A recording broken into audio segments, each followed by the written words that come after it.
where the mind is without fear and the head is held high, where knowledge is free.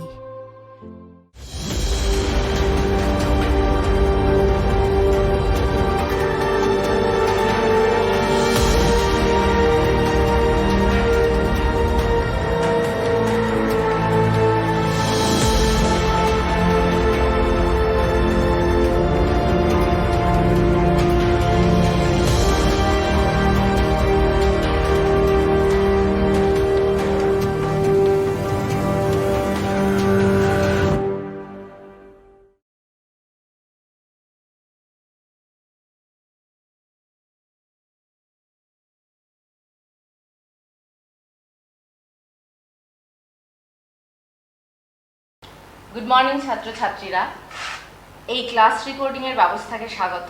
মাননীয় জেলা শাসক এবং DI অফিসের উদ্যোগে এই ক্লাস রেকর্ডিংয়ের ব্যবস্থা তোমাদের জন্য করা হয়েছে। আমি বার্লো গার্লস হাই স্কুলের বিজ্ঞান বিভাগের শিক্ষিকা। আজ আমি নবম শ্রেণীর জন্য প্রথম চ্যাপ্টার পড়াশোনার ব্যবস্থা করেছি এবং জীবন ও তার বৈচিত্র্য এই চ্যাপ্টার আমরা শুরু করছি। এই বিভাগের জন্য আমি 4টে গ্রুপে ভাগ করেছি, যেগুলো আমরা এখন পড়তে চলেছি। প্রথমে আমরা জীবন কাকে বলে সংজ্ঞা পড়ব, তারপরে আমরা পড়ব জীবনের উৎপত্তি কিভাবে হলো, তারপর আমরা পড়ব জীব বৈচিত্র্য কাকে বলে এবং তারপর বায়োলজি শব্দের উৎপত্তি কোথা থেকে হয়েছে সেটা। তাহলে আমি শুরু করছি জীবনের সংজ্ঞা দিয়ে। লাইফ সায়েন্স বা জীবন বিজ্ঞান যখন আমরা পড়ছি তখন আমাদের অবশ্যই জীবনের সংজ্ঞাটা দিয়ে পড়া শুরু করা উচিত। তাহলে আমরা দেখি জীবন কাকে বলে। যে প্রোটোপ্লাজমীয় সংগঠনের মধ্যে উত্তেজিতা, বৃদ্ধি, প্রজনন, পরিব্যক্তি এই ধরনের বৈশিষ্ট্যের বহিঃপ্রকাশ ঘটে তাকেই আমরা জীবন বলবো। তাহলে জীবনের কতগুলি মূল ধর্ম দেখতে পাওয়া যায়। আমরা প্রত্যেকটা না আলোচনা করে কয়েকটি ধর্ম সম্পর্কে আলোচনা করি। দেখো, প্রথম ধর্ম আমি লিখেছি উত্তেজিতা। তাহলে পরিবেশ থেকে যখন কোনো উদ্দীপনা দেওয়া হবে তখন কোনো জীব যদি সেই উদ্দীপনায় সাড়া দেয় তাহলে আমরা তাকে বলবো যে তার মধ্যে জীবনের অস্তিত্ব রয়েছে, তাই তো? পরবর্তী পয়েন্টে দেখি বৃদ্ধি। প্রোটোপ্লাজমের অনবরত সংশ্লেষ ঘটছে, ফলত জীবদেহের শুষ্ক ওজন বৃদ্ধি পাচ্ছে, তখন জীবদেহ আকার এবং আয়তনে বাড়ছে, বড় হচ্ছে। আমরা এই বৈশিষ্ট্যের প্রকাশকে বলবো বৃদ্ধি। ঠিক আছে? তারপরে দেখো প্রজনন। প্রত্যেক জীবের বৈশিষ্ট্য হচ্ছে প্রজনন। অপত্য জীব তৈরি করে, জনিত্রী জীব তখন অপত্য জীব তৈরি করে এবং নিজের বংশধারাকে অক্ষুণ্ণ রাখে, তখন সেই বৈশিষ্ট্যকে আমরা বলবো প্রজনন। তারপরে দেখো পরিব্যক্তি। ক্লাস 9-এ এই দুটো শব্দ ইন্ট্রোডিউস করে দেওয়া হয়েছে। ক্লাস 10-এ গিয়ে কিন্তু তোমাদের পরিব্যক্তি এবং বিবর্তনের ওপরেই একটি গোটা অধ্যায় পড়ে ফেলতে হবে। তাহলে পরিব্যক্তি কাকে বলে দেখি। আসলে এই সমস্ত টার্মগুলি পরস্পর খুব ওতপ্রোতভাবে জড়িত। যখন আমরা পরিব্যক্তি পড়ব তখন আমাদের জানতে হবে জিন কাকে বলে বা কোনো জীবদেহের মধ্যে জিনের কি ভূমিকা রয়েছে। জিন কাকে বলে আমি পরে আসি। কোনো কোষের মধ্যে নিউক্লিয়াস থাকে, এইটুকু ধারণা তোমাদের নিশ্চয়ই এতদিন পর্যন্ত স্পষ্ট হয়েছে। সেই নিউক্লিয়াসের মধ্যে যে জেনেটিক বস্তু থাকে যা বংশগত বৈশিষ্ট্য পরবর্তী জনুতে সঞ্চারণের জন্য দায়ী থাকে তাকে আমরা জিন বলি। সেই জিনের যদি কোনো পরিবর্তন ঘটে, হঠাৎ করে কোনো পরিবর্তন ঘটে, তাহলে সেই ঘটনাকে আমরা কিন্তু পরিব্যক্তি বলি। কেমন? আচ্ছা, এবার মনে করো মানুষ এখন যে পরিস্থিতিতে রয়েছে বা যে অবস্থায় কোনো জীব বর্তমানে রয়েছে সে তো এইভাবেই সৃষ্টি হয়নি। আদিম অবস্থা থেকে এই অবস্থায় পরিণত হওয়ার জন্য মাঝখানে কেটে গিয়েছে অনেক কোটি বছর। পৃথিবী সৃষ্টির ইতিহাস পড়তে গেলে আমরা জানতে পাই যে কত পরিবর্তনের মধ্য দিয়ে পৃথিবী গিয়েছে এবং তারপরে আজকের পৃথিবীতে উপনীত হয়েছে। আমরা এই ভাগটা পড়বো একটু পরেই। কিন্তু এটা বলতে চাচ্ছি যে যখন কোনো জীব বিভিন্ন পরিবর্তনের মধ্য দিয়ে, বিভিন্ন পরিবেশের মধ্য দিয়ে, বিভিন্ন অ্যাডজাস্টমেন্ট বা সংগ্রামের মধ্য দিয়ে যায় তখন তার মধ্যে অনেক নতুন নতুন বৈশিষ্ট্যের সঞ্চার ঘটে।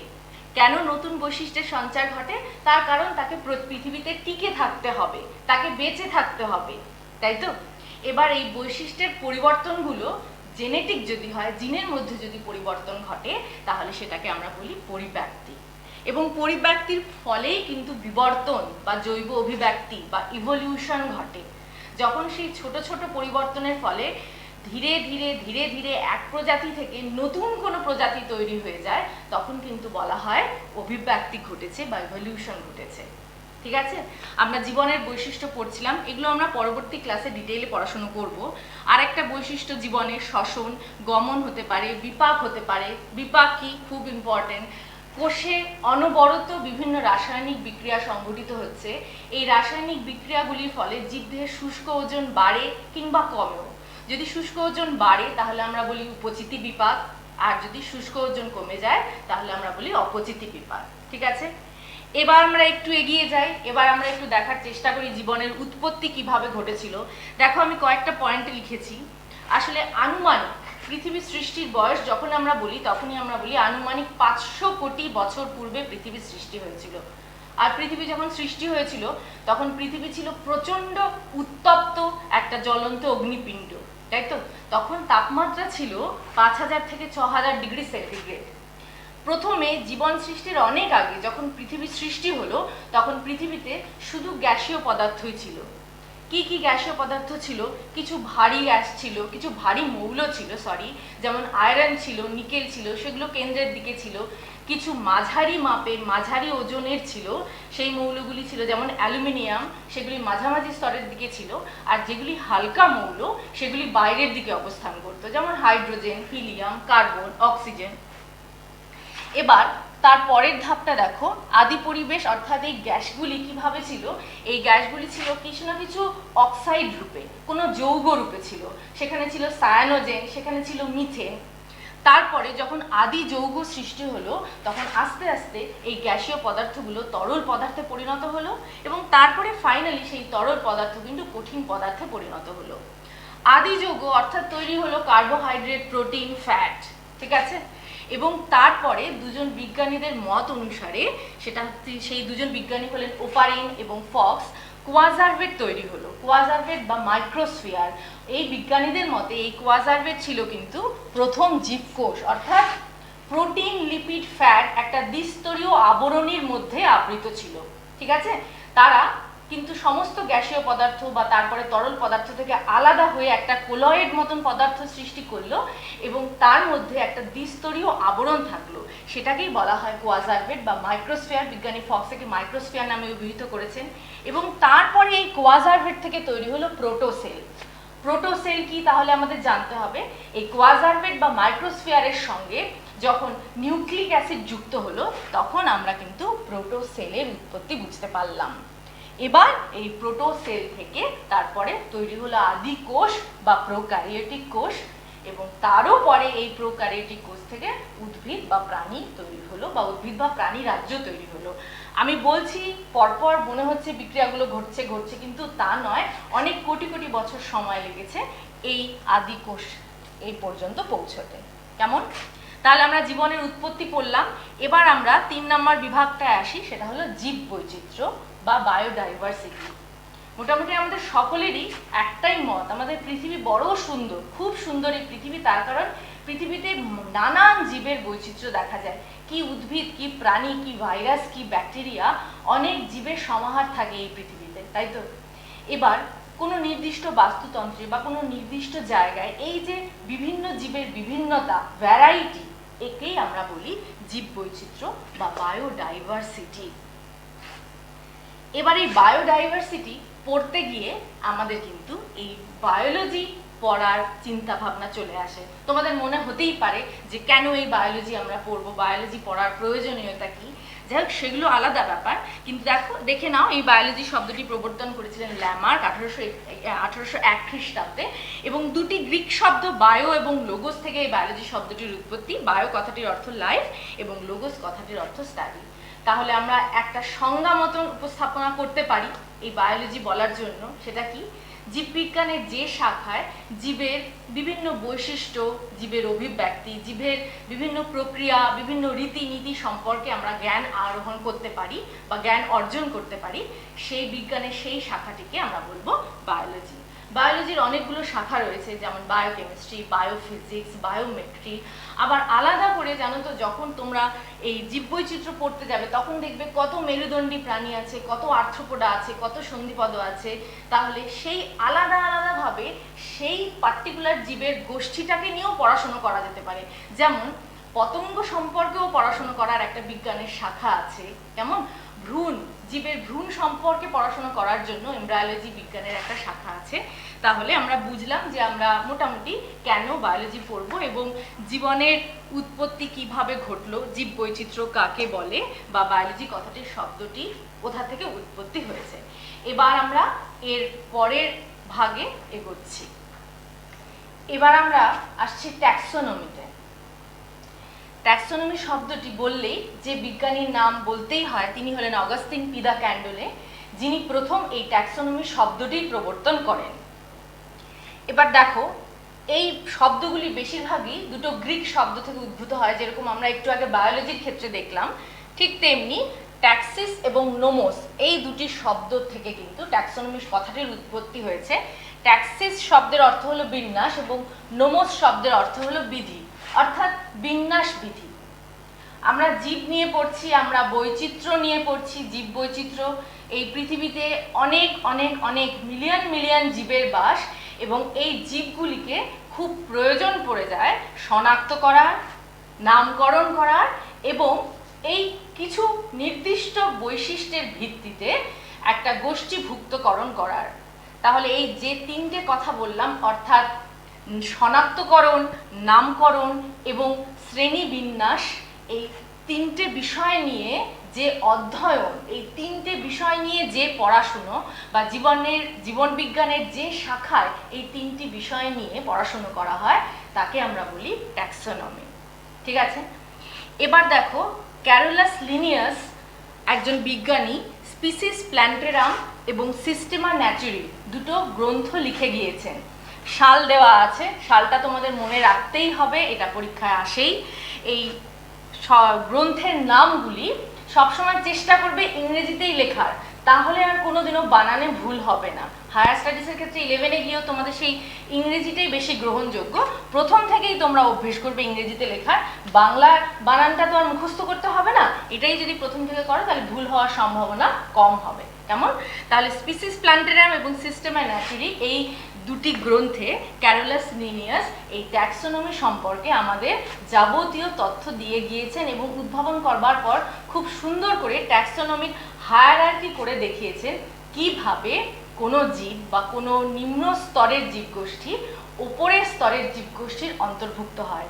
এই প্রক্রিয়াকে, এই পদ্ধতিকে, এই সিস্টেমটাকে আমরা ট্যাক্সোনমিক হায়ারার্কি বলি।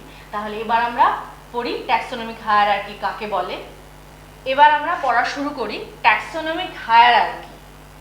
ক্যারোলাস লিনিয়াস 1758 খ্রিস্টাব্দে এই ট্যাক্সোনমিক হায়ারার্কির উদ্ভাবন করেন, এই জন্য একে লিনিয়ান হায়ারার্কিও বলা হয়।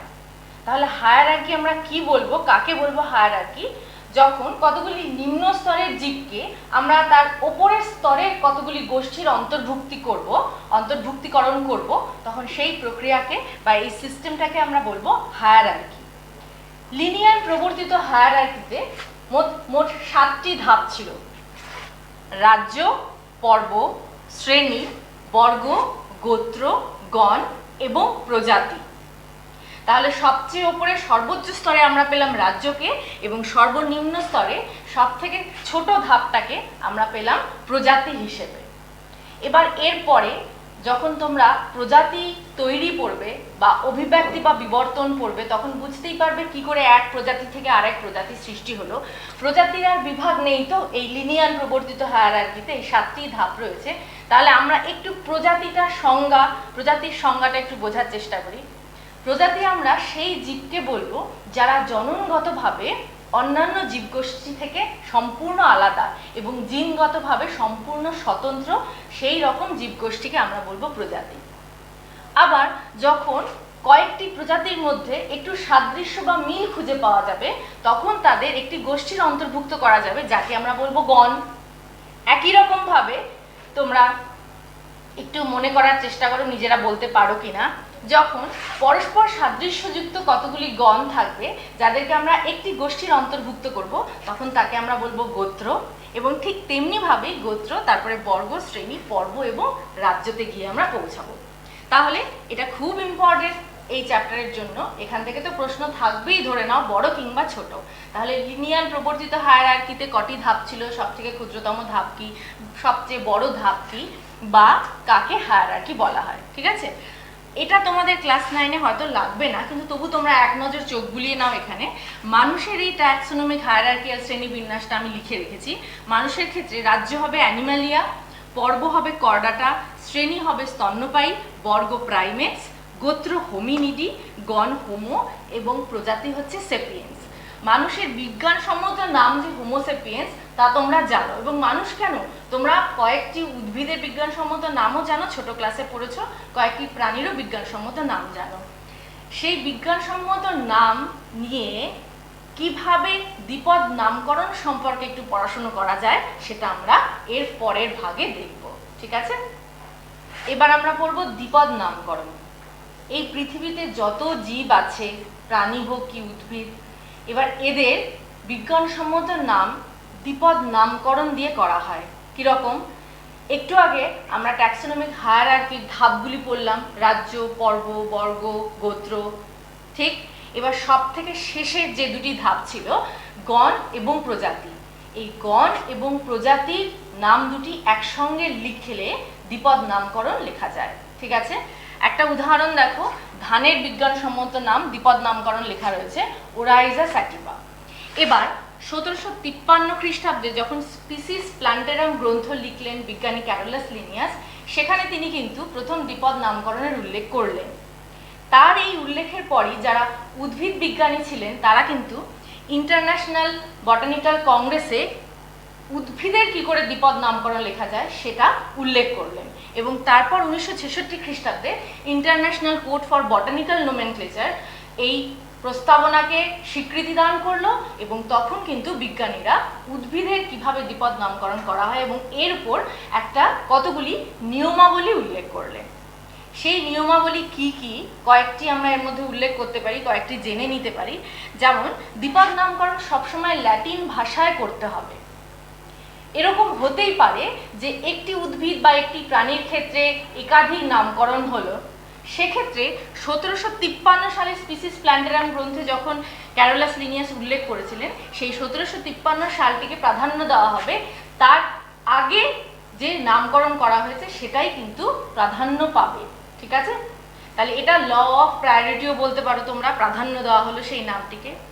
এরপরে আরও একটি এর নিয়মাবলী রয়েছে, নিয়ম রয়েছে, সেটা হলো সবসময় ইটালিক্সে বাঁকা হরফে এই বিজ্ঞানসম্মত নামটি লিখতে হবে। তাহলে না হলে পরে তলায় কিন্তু দাগ দিতে হবে বা আন্ডারলাইন করতে হবে। এক্ষেত্রেও ছাত্রছাত্রীদের ক্ষেত্রে আমার একটি বলার বিশেষ বিষয় হলো, তোমরা প্রথম থেকেই ইংরেজিতে নামটি লেখা অভ্যেস করবে। বাংলায় যদি একবার লিখতে শুরু করো তাহলে অভ্যেস হয়ে যাবে, তখন আর ইংরেজিতে লিখতে ইচ্ছে করবে না, কিন্তু ইংরেজিতে লেখাটাই বেশি বিজ্ঞানসম্মত। কেমন, তাহলে তোমরা ধান পাবে, পায়রা পাবে, মানুষ পাবে, বাঘ, সিংহ, এরকম কয়েকটি করে 6-7টা করে প্রাণী, 6-7টা করে উদ্ভিদের বিজ্ঞানসম্মত নাম দেখে নেবে বইতে, কমন কোনগুলি হয় বা কোনগুলি সাধারণত পরীক্ষায় আসে, মুখস্থ করতে পারো। কেমন, আচ্ছা, এরপরে আমরা পরের বিভাগে চলে যাই। এবার দেখো, R.H. Whittaker 1959-এ, ইনি একজন আমেরিকান ট্যাক্সোনমিস্ট। পৃথিবীতে যত জীব আছে সমগ্র জীবকুলকে ইনি 5 কিংডম ক্লাসিফিকেশন করেছেন। 5টি রাজ্যে সমস্ত জীবকে ইনি ভাগ করেছেন। 5টি রাজ্যে কি কি নামগুলি একবার দেখে নিই। আমি এখানে নাম লিখেছি, তার সঙ্গে একটা করে বৈশিষ্ট্য লিখেছি এবং একটা করে উদাহরণ লিখেছি। তাহলে সেই 5 কিংডম ক্লাসিফিকেশন বা জীবের 5 রাজ্য শ্রেণীবিন্যাসের মধ্যে কি কি পড়ে: মনেরা, প্রোটিস্টা, ফাঞ্জি, প্ল্যান্টি এবং অ্যানিমালিয়া। ঠিক আছে, এবার কিছু বৈশিষ্ট্যের ভিত্তিতে তো এদেরকে ভাগগুলো করা হয়েছে। এবার বৈশিষ্ট্য তো অনেক হতে পারে। এবার তোমরা যখন মুখস্থ করতে যাবে, আগে আমার পরামর্শ হচ্ছে আগে যে কোনো একটা বিভাগকে কি কি বৈশিষ্ট্যের ভিত্তিতে তুমি ভাগ করছো বা আলাদা করছো সেই পয়েন্টগুলো একটু লিখে নেবে। যেমন, কোষ কিরকম হতে পারে, এককোষী বা বহুকোষী হতে পারে, তাদের পুষ্টি প্রক্রিয়া কেমন হতে পারে, যদি তুমি ছকে লিখে নাও তোমার পড়তে সুবিধা হবে।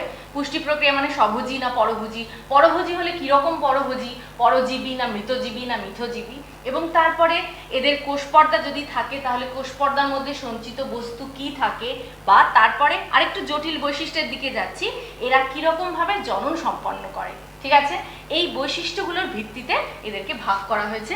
এই বিজ্ঞানী যখন ভাগ করেছেন তখন দেখো উদাহরণ একটা করে দিয়েছেন, যেমন এর যখনই আমরা কোনো নতুন পদ্ধতি পড়ি তার কতগুলি অ্যাডভান্টেজও হয়, কতগুলি ডিসঅ্যাডভান্টেজও হয়। তাহলে এই 5 রাজ্য বিভাগের সুবিধা হলো যখন তোমরা বৈশিষ্ট্যগুলো পড়বে দেখবে ফাঞ্জিকে আলাদা করা গেছে, যেগুলো কিছু বৈশিষ্ট্য হয়তো প্লান্টির সঙ্গে একই, কিন্তু আলাদা বৈশিষ্ট্যের ভিত্তিতে তাদের পৃথক একটা গ্রুপই দিয়ে দেওয়া হয়েছে ফাঞ্জাই। যাই হোক, আমরা এক একটার মধ্যে একটু করে ডিটেলে ঢুকি। যেমন দেখো মনেরা, উদাহরণ হচ্ছে ব্যাকটেরিয়া, এরা হচ্ছে প্রোক্যারিওট, এককোষী এবং প্রোক্যারিওট। আচ্ছা, তারপরে প্রোটিস্টা হবে এককোষী ইউক্যারিওট এবং একটু একটু করে জটিল হতে থাকবে, যেমন অ্যামিবা। এক্ষেত্রে তো বুঝতেই পারছো নিউক্লিয়াস তো ভালো সংগঠিত হয়নি, নগ্ন ডিএনএ পেঁচিয়ে একটা অবস্থান করে, নিউক্লিয়েড বলা হয়। এর ক্ষেত্রে তুমি কিন্তু কোষাঙ্গাণু পাচ্ছ, নিউক্লিয়েড নয়, এবার তুমি সুগঠিত নিউক্লিয়াস পাচ্ছ। তারপরে একটু এগো, এক ধাপ এগো, ফাঞ্জিতে এগো, এককোষী বহুকোষী হতে পারে, অবশ্যই ইউক্যারিওট হতে হবে। কেমন? তারপরে একটু প্লান্টিতে যাই, প্লান্টি তো বহুকোষী হবে, প্লান্টির মধ্যে শৈবাল হলে স্পাইরোগাইরা হবে। তারপরে সব থেকে উন্নত বিভাগটাতে পৌঁছচ্ছি আমরা অ্যানিমালিয়া। অ্যানিমালিয়ার ক্ষেত্রে তো অবশ্যই বহুকোষী, বুঝতেই পারছো, এবং এক্ষেত্রে যৌন জনন হবে, জনন খুব উন্নত প্রক্রিয়া। এবং এই গ্রুপের মধ্যে আমি একটা লিখেছি কেঁচো, তুমি কেঁচো, পায়রা, সন্ধিপদ, আর্থ্রোপোডা, অ্যানিলিডা যা খুশি দিতে পারো। ঠিক আছে, তাহলে এটা বোঝা যাচ্ছে যে আমরা ক্রমশ সরল থেকে জটিল জীবের দিকে এগোচ্ছি। উদাহরণ অবশ্যই মনে রাখবে, এর উদাহরণ মনে না রাখলে কিন্তু বৈশিষ্ট্যগুলো ভুলে গেলেও তুমি উদাহরণ মনে থাকলে বৈশিষ্ট্য নিজে থেকে লিখতে পারবে। ঠিক আছে, এবার পরের গ্রুপে এগোই। এবার আমরা উদ্ভিদ জগতের শ্রেণীবিন্যাস পড়ব। বিজ্ঞানী বেনথাম এবং হুকারের প্রবর্তিত শ্রেণীবিন্যাস অনুযায়ী সমগ্র উদ্ভিদ জগৎকে প্রথমে দুটো উপজগতে ভাগ করা গেছে, সেটা হলো অপুষ্পক এবং সপুষ্পক। এই প্রসঙ্গে একটা কথা বলি, আমি একটু আগে যখন তোমাদের ট্যাক্সোনমিক হায়ারার্কি পড়ালাম তখন রাজ্য, পর্ব, শ্রেণী, বর্গ, গোত্র, গণ, প্রজাতি 7টা ধাপের কথা উল্লেখ করলাম। তো লিনিয়ার হায়ারার্কি প্রথম প্রবর্তিত হয়েছিল। তারপরে কিন্তু বিজ্ঞানীরা সুবিধের জন্য এই গোষ্ঠীগুলিকে আবার নিজেদের মধ্যে কতগুলি ছোট ছোট গোষ্ঠীতে ভাগ করে নিয়েছিলেন, শুধুমাত্র কোনো না কোনো জীবের শ্রেণীবিন্যাসটা বা সেই পজিশনটাকে আরো সুনিশ্চিত করার জন্য।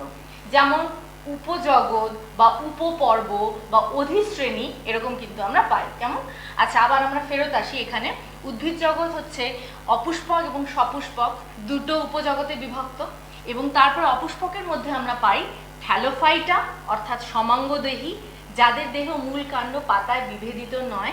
তারপর আসে ব্রায়োফাইটা, এবং যাদের দেহের মধ্যে সেই মূলের মতন কিছু সদৃশ্য অঙ্গ থাকে বা কাণ্ডের মতন সদৃশ্য কিছু অঙ্গ থাকে, কিন্তু প্রকৃত মূল কাণ্ড তারা নয়, এবং মূলের পরিবর্তে তো তাদের রাইজয়েড থাকে। এটা লিখে দিয়েছি, এটা বেশি ইম্পর্টেন্ট বলে।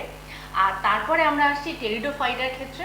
টেরিডোফাইটা আরও উন্নত, অবশ্যই এদের থেকে বেশি উন্নত, কিন্তু দেখো সপুষ্পক উদ্ভিদের মধ্যে যারা আছে অর্থাৎ ব্যক্তবীজী এবং গুপ্তবীজী তাদের থেকে অবশ্যই কম উন্নত। সেই টেরিডোফাইটার মধ্যে টেরিডোফাইটা হচ্ছে ফার্ন, তোমরা নিশ্চয়ই কোথাও না কোথাও দেখেছো ফার্ন, এবং এদের মধ্যে বৈশিষ্ট্য হচ্ছে এদের দুরকম পাতা থাকে, কিছু সূক্ষ্ম পাতা এবং কিছু বড় পাতা। আচ্ছা, এরপর তারপর আমরা একটু এগোই। সপুষ্পক উদ্ভিদের বিভাগ ব্যক্তবীজী এবং গুপ্তবীজী। ব্যক্তবীজীর উদাহরণ হচ্ছে পাইনাস। এদের ক্ষেত্রে কেন ব্যক্তবীজী বলা হয় এদেরকে? তার কারণ এদের বীজ নগ্ন প্রকৃতির, বীজ ফলের মধ্যে আবৃত অবস্থায় থাকে না, সেই জন্য এদেরকে ব্যক্তবীজী বলা হয়। তারপর আসছে গুপ্তবীজী। গুপ্তবীজীর অবশ্যই দুটো ভাগ হবে, একটা হবে দ্বিবীজপত্রী আর একটা হবে একবীজপত্রী। নাম শুনেই বোঝা যাচ্ছে কোন বৈশিষ্ট্যের ভিত্তিতে এদেরকে ভাগ করা হয়েছে। দ্বিবীজপত্রী অর্থাৎ এদের বীজের মধ্যে দুটো বীজপত্র পাওয়া যাবে, এই ছবিটা হবে। আর একবীজপত্রী হবে যাদের বীজের মধ্যে একটি বীজপত্র পাওয়া যাবে। কেমন? তাহলে এই ভাগটা উদাহরণ সহ এবং বৈশিষ্ট্য সহ মনে রাখা দরকার। প্রত্যেকেরই বৈশিষ্ট্য আমি কয়েকটা বললাম, আবার একটু দেখছি। থ্যালোফাইটা যারা সমাঙ্গদেহী, তার উদাহরণ হচ্ছে শৈবালের মধ্যে স্পাইরোগাইরা, সমাঙ্গধীয় উদ্ভিদ, মূল কাণ্ড পাতা আলাদা করে কিছু বোঝা যায় না।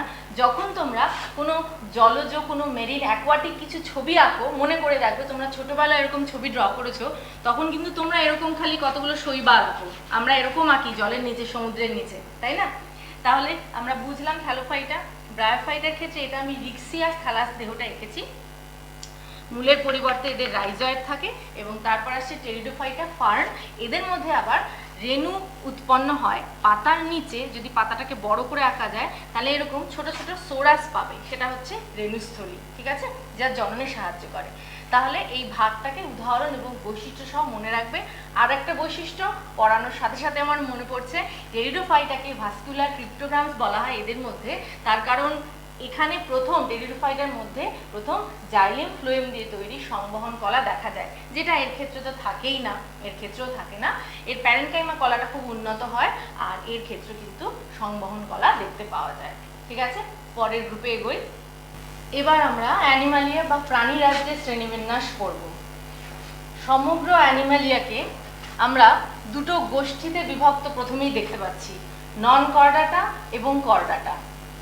এবার তোমাদেরকে প্রথমেই বললাম, যখন আমরা গোষ্ঠীভুক্তকরণ করি তখন আমরা কিছু না কিছু বৈশিষ্ট্যের কথা মাথায় রেখে আমরা নই, বিজ্ঞানীরা গোষ্ঠীভুক্তকরণ করে গেছেন, কিন্তু আমাদেরকে তো পড়তে হবে, আমাদের কাজ মুখস্থ করা এবং পয়েন্টগুলিকে মনে রাখা।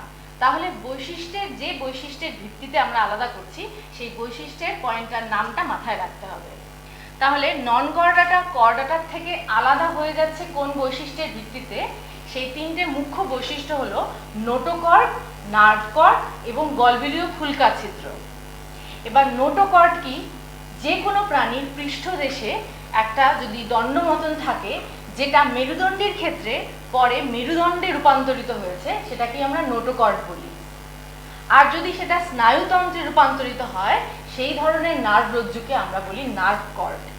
এটা বলে রাখলাম প্রথমেই তোমাদের, যাতে তোমাদের বুঝতে সুবিধা হয় যে নোটোকর্ড বা নার্ভ কর্ডটি কোনো অপরিচিত এমন কিছু জিনিস নয় যেটা আমি পরে ভুলে যাবো, তোমাদের মনে হতেই পারে। তাহলে কর্ডাটা পর্বের প্রাণীদের ক্ষেত্রে নোটোকর্ড থাকছে, নার্ভ কর্ড থাকছে এবং গলবিলের দুপাশে অসংখ্য ফুলকা ছিদ্র থাকছে। এবার আসি নন কর্ডাটার অন্তর্গত কয়েকটি পর্বের নামে। নন কর্ডাটার অন্তর্গত পর্বগুলি হলো পরিফেরা, নিডারিয়া, টিনোফোরা, প্লাটিহেলমিনথেস, নিমাটোডা বা অ্যাস্কহেলমিনথেসও এদেরকে বলা হয়, অ্যানিলিডা, আর্থ্রোপোডা, মোলাস্কা, অ্যাকাইনোডার্মাটা এবং হেমিকর্ডাটা। সবসময় একটা কথাই আমরা মনে রাখবো, যখন আমরা কোনো বিভাগ বা গোষ্ঠীভুক্তকরণ করতে যাব, এটাই মনে রাখবো যে সরলতম জীব থেকে জটিল জীবের উৎপত্তি হয়েছে বা আবির্ভাব হয়েছে, সেই জন্য আস্তে আস্তে বৈশিষ্ট্যগুলো জটিলের দিকে যাবে। প্রথমে আমরা পাবো একদম আদিম যাদের বৈশিষ্ট্যগুলো থাকবে খুব সরল, আস্তে আস্তে আমরা উন্নত প্রক্রিয়া, শারীরিক প্রক্রিয়া, জৈবনিক প্রক্রিয়া শরীরের মধ্যে ঘটতে থাকবে, এবং সেটা নিশ্চয়ই আমাদের বিভিন্ন পরিবেশে থাকার অভিযোজনের ফলে হয়েছে, এবং সেই জন্য আস্তে আস্তে আমরা জটিল জীবের উৎপত্তি পাবো এবং যে সংগঠনটা পাবো সেগুলো আমরা জটিল পাবো। ঠিক আছে, তাহলে আমরা একটা করে বৈশিষ্ট্য দেখে নিই, তার আগে আমরা একটু এই বিভাগটা শেষ করি, তাহলে আমরা বোর্ডটাও ফাঁকা পেয়ে যাব। এবার কর্ডাটার বিভাগটা দেখো। কর্ডাটার তিনটে উপপর্ব রয়েছে, ইউরোকর্ডাটা, সেফালোকর্ডাটা এবং ভার্টিব্রাটা। এবার ভার্টিব্রাটা হচ্ছে মেরুদণ্ডী, তোমরা চেনো সেই জন্য আগেই নামটা বলে দিলাম, কিন্তু প্রথমে হচ্ছে ইউরোকর্ডাটা এবং তারপরে সেফালোকর্ডাটা। তাহলে ইউরোকর্ডাটা এবং সেফালোকর্ডাটা এদেরকে তো আমরা চিনি না, এরা তো বেশিরভাগই সামুদ্রিক হয়। তোমাদের বইতে ইন জেনারেল বলছি, সবার কাছে গুগল ব্যবহার করার সুবিধে নাই থাকতে পারে, সেই জন্য তোমরা তোমাদের বইয়ে থাকা যে ছবিটি আছে সেটিকেই মুখস্থ করবে। বইয়ের ছবিটিকেই মুখস্থ করা মানে কি? ছবি কি মুখস্থ করা যায়? হ্যাঁ যায়। প্রতিদিন দেখলে বা বারে বারে দেখলে ছবিটারও একটা ইমেজ মাথায় তৈরি হয়ে যায়, সেটা চিনে নিতে পারে, সুবিধে হয়। কেমন? তাহলে ইউরোকর্ডাটার ক্ষেত্রে আমরা নোটোকর্ড বা নার্ভ কর্ড সেই সংক্রান্ত বৈশিষ্ট্যই পড়বো, তাই নয় কি? সেফালোকর্ডাটার ক্ষেত্রেও তাই এবং ভার্টিব্রাটার ক্ষেত্রেও তাই। এই ক্ষেত্রে সেই নোটোকর্ডটা কিন্তু আমরা শুধুমাত্র পাবো লার্ভা দশায় এই প্রাণীটি যখন থাকবে তখন তার লেজের মধ্যে কিন্তু নোটোকর্ডের উপস্থিতি পাবো। তাছাড়া গলবিলের দুপাশে অসংখ্য ফুলকা ছিদ্র পাবোই। কেমন? এবং এর একটি উদাহরণ হচ্ছে অ্যাসিডিয়া, বই দেখে পরে মুখস্থ করে নিও। এবার আমরা আসি সেফালোকর্ডাটায়। সেফালোকর্ডাটায় কি হবে? মস্তকে যে তুণ্ড থাকে সেখান থেকে পৃষ্ঠদেশ পর্যন্ত বরাবর মানে লম্বালম্বি ভাবে কিন্তু নোটোকর্ড উপস্থিত থাকবে। তাছাড়া আরেকটা নতুন বৈশিষ্ট্য এর মধ্যে ইনক্লুড হচ্ছে, সেটা হলো মায়োটম পেশি। ভি আকৃতির মায়োটম পেশি কিন্তু সেফালোকর্ডাটার অন্তর্গত সমস্ত প্রাণীদের দেহে বর্তমান থাকবে। ঠিক আছে, তাহলে এরপরে আসছি আমরা ভার্টিব্রাটায়। ভার্টিব্রাটা তাদেরকে আমরা বলবো যাদের ক্ষেত্রে নোটোকর্ড নার্ভ কর্ড তো থাকবেই, কিন্তু এই নোটোকর্ড নার্ভ কর্ডগুলো রূপান্তরিত হয়ে যাবে আরো উন্নত অর্গানে, আরো জটিল অর্গানে। সেটা কি, নোটোকর্ড রূপান্তরিত হয়ে যাবে হচ্ছে মেরুদণ্ডে বা স্পাইনাল কর্ডে, এবং নার্ভ কর্ড রূপান্তরিত হয়ে যাবে সুষুম্না কাণ্ডে। ভার্টিব্রাটা অর্থাৎ এদের যে ক্রেনিয়াটাও বলা হয়, এদের ক্রেনিয়াম আছে, কেমন, অর্থাৎ এদের কিন্তু স্নায়ুতন্ত্র থাকছে, সেন্ট্রাল নার্ভাস সিস্টেম থাকছে, মস্তিষ্ক থাকছে, সুষুম্না কাণ্ড থাকছে। এবার ভার্টিব্রাটার অন্তর্গত দুটো অধিশ্রেণী আছে। অধিশ্রেণী কি মনে আছে, হায়ারার্কি পড়ানোর সময় বললাম, অ্যাগনাথা এবং ন্যাথাস্টোমাটা। অ্যাগনাথা এদের ক্ষেত্রে চোয়াল নেই, এদের চোয়ালবিহীন বলা হয়, এবং ন্যাথাস্টোমাটা হচ্ছে সেই ভার্টিব্রাটা যাদের ক্ষেত্রে কিন্তু চোয়াল বর্তমান। যুগ্ম উপাঙ্গ বর্তমান, তোমরা চোয়াল এবং যুগ্ম উপাঙ্গ অর্থাৎ সন্ধিল পদ যেটা, পাগুলো খণ্ডকযুক্ত, তাদেরকে বলা হয় যুগ্ম উপাঙ্গ। এই দুটো বৈশিষ্ট্য দিয়ে অ্যাগনাথা এবং ন্যাথাস্টোমাকে মনে রাখো। ন্যাথাস্টোমাটাকে অধিশ্রেণী অ্যাগনাথার অন্তর্গত একটি শ্রেণী হয়, সেটা হচ্ছে সাইক্লোস্টোমাটা। এর উদাহরণ হচ্ছে মিক্সিন, চিনি না, সামুদ্রিক প্রাণী, আমরা নেটে দেখবো বলছি না, বইয়ে যে ছবিটা আছে আমরা সেই ছবিটাকেই চিনব। এই খুব একটা বেশি সংখ্যায় এই প্রজাতিগুলোকে আর পাওয়া যায়নি, তোমরা ওই মিক্সিন বা পেট্রোমাইজনটাকে মুখস্থ করতে পারো।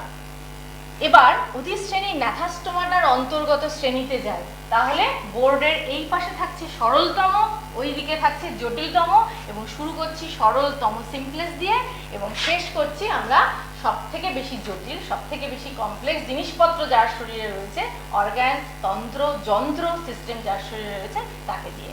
প্রথম থেকে শুরু করি, তাহলে ন্যাথাস্টোমাটার অন্তর্গত শ্রেণীগুলো কি কি হলো, কন্ড্রিকথিস, অস্ট্রিকথিস, তারপরে অ্যামফিবিয়া, রেপটিলিয়া, অ্যাভিস এবং ম্যামেলিয়া।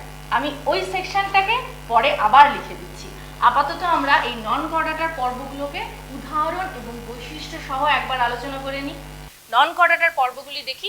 পরিফেরা, পরিফেরা আমরা চিনি একে, উদাহরণ হচ্ছে সাইকন বা স্পঞ্জ। প্রত্যেকের বাড়িতে স্পঞ্জ রয়েছে, আমরা টেবিল মোছার ক্ষেত্রে যে স্পঞ্জ ব্যবহার করি সেটা কিন্তু প্রাণী।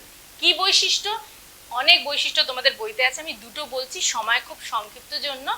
এদের দেহে অসংখ্য ছিদ্র থাকে, সারা দেহ জুড়ে ছিদ্র, তাদেরকে বলা হয় অস্টিয়া, এবং মুখের সামনে একটা বড় ছিদ্র থাকে, তাদেরকে বলা হয় অস্কিউলাম। কেমন, আচ্ছা, তারপরে আসছে নিডারিয়া, এদের থেকে উন্নত, পরিফেরার থেকে উন্নত। নিডারিয়ার উদাহরণ হচ্ছে হাইড্রা, হাইড্রার মুখে অনেক কোর্শিকা থাকে। তাছাড়াও এদের দেহে থাকে নিডোব্লাস্ট কোষ।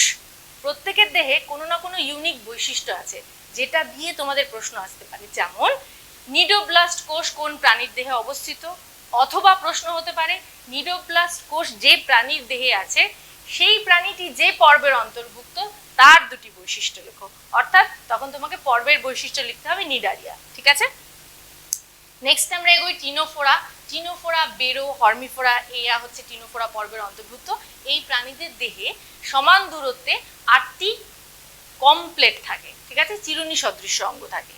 তারপরে আসছে প্লাটিহেলমিনথিস, এরা হচ্ছে চ্যাপ্টা কৃমি, উদাহরণ বললেই বুঝবে, চ্যাপ্টা পাতার মতন অঙ্গ থাকে, এবং এদের দেহে কিন্তু সিলোম থাকে না।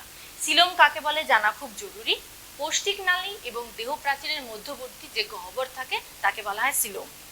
তারপরে আসছে নিমাটোডা, এরা গোল কৃমি, এদের দেহে ছদ্ম সিলোম থাকে, সিলোম থাকে না কিন্তু সিলোমের মতন দেখতে একটা অঙ্গ থাকে। কেমন, তারপরে আসছে আমরা অ্যানিলিডা। অ্যানিলিডা অঙ্গুরিমাল, কেঁচো উদাহরণের, এবং এর ক্ষেত্রে সারা দেহ কতগুলি আংটির মতন খণ্ডক দিয়ে গঠিত।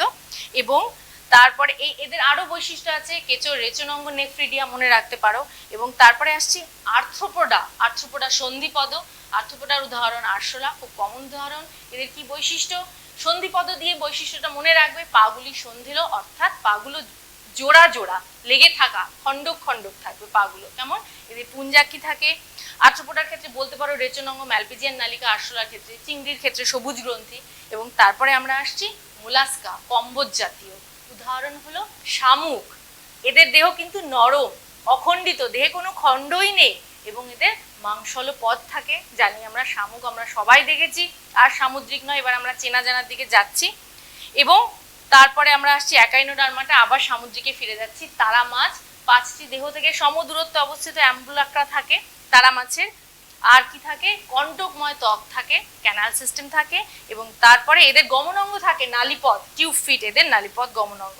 এবং তারপরে আসছি হেমিকর্ডাটা। হেমিকর্ডাটা একটু মিল পাওয়া যাচ্ছে, আগে তো কর্ডাটা পর্বেই অন্তর্ভুক্ত ছিল, এখন একে এইদিকে বিজ্ঞানীরা নামিয়েছেন নন কর্ডাটার দিকে। হেমিকর্ডাটার দেহে প্রোবোসিস, ট্রাঙ্ক এবং কলার থাকে, ছবিতে দেখবে, এবং স্টোমোকর্ড থাকে যা কিন্তু প্রোবোসিস পর্যন্ত বিস্তৃত। ঠিক আছে, তাহলে নন কর্ডাটা সম্পর্কে আলোচনা শেষ করলাম। এবার আমরা কর্ডাটা পর্বের প্রাণীদেরকে নিয়ে একটু আলোচনা করব। আমরা এবার অধিশ্রেণী ন্যাথাস্টোমাটার অন্তর্গত শ্রেণীগুলোর অন্তর্ভুক্ত প্রাণীদেরকে নিয়ে একটু তুলনামূলক আলোচনা করব। এবার আমরা আস্তে আস্তে একটু পরিচিত প্রাণীর দিকে এগোচ্ছি। তোমরা এদেরকে অন্ততপক্ষে সবাইকে দেখেছো, সবাইকে চেনো। তাহলে প্রথম শ্রেণী আসছে কন্ড্রিকথেস, তারপর অস্টিকথেস, অ্যামফিবিয়া, রেপটিলিয়া, অ্যাভিস, এবং তারপরে সর্বশেষ এবং সবচেয়ে উন্নত হচ্ছে ম্যামেলিয়া বা স্তন্যপায়ী। তাহলে প্রথমে আমরা কন্ড্রিকথেসকে দেখি। কন্ড্রিকথেসের মধ্যে বৈশিষ্ট্য কি কি আসছে, সব থেকে আগে আমি একটু উদাহরণ লিখে দিই, সেটা হচ্ছে হাঙর মাছ, রুই মাছ। এবার চলো আমরা তুলনামূলক আলোচনা করি। এদের দেহে যে আঁশ থাকে সেগুলো আনুবীক্ষণিক আঁশ, খালি চোখে দেখা যায় না, তাই তো? এবং অস্টিকথেসের ক্ষেত্রে যে আঁশগুলো থাকে বড় বড়, খালি চোখে দেখা যায়। তাহলে আঁশ দিয়ে আমরা একটা বৈশিষ্ট্য পার্থক্য পেলাম।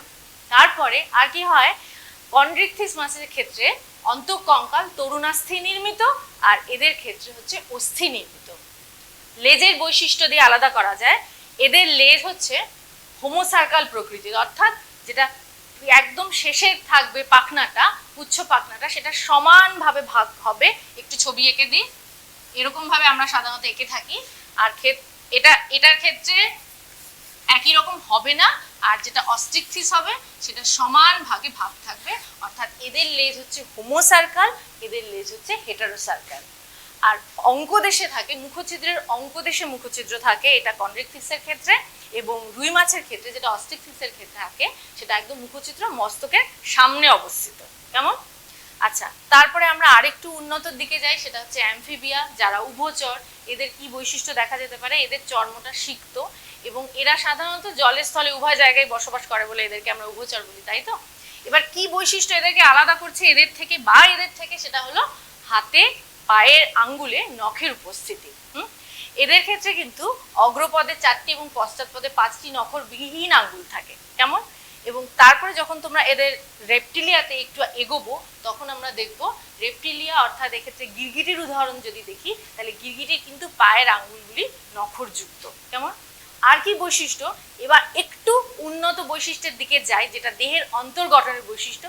হৃৎপিণ্ডের গঠন একটু পর্যালোচনা করলে তুমি দেখবে রেপটিলিয়ার ক্ষেত্রে কিন্তু হৃৎপিণ্ডটা দুটো অলিন্দ এবং একটি অর্ধবিভক্ত নিলয়, নিলয়টা ভাগ হওয়ার চেষ্টা হয়েছে। কেন? কারণ দূষিত রক্ত এবং দূষিত অক্সিজেনেটেড এবং ডিঅক্সিজেনেটেড রক্তটাকে আলাদা করার চেষ্টা করা হয়েছে।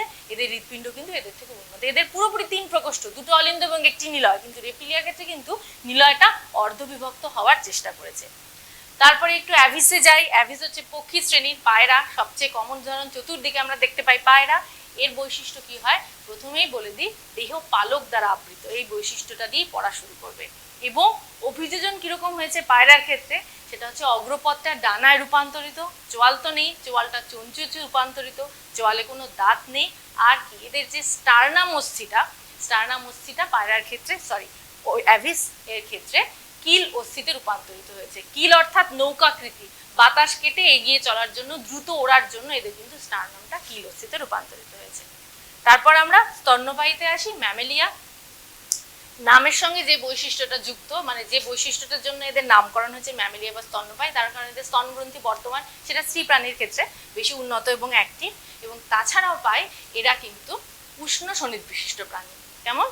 এই বৈশিষ্ট্যগুলো অবশ্যই তোমরা অনেক বেশি সোজা মনে করবে নন করডাটার বৈশিষ্ট্যগুলোর তুলনায়, কারণ প্রাণীগুলো তোমাদের চেনা হবে, এবার তোমাদের দুটোই ভালো করে উদাহরণ সহ মনে রাখতে হবে।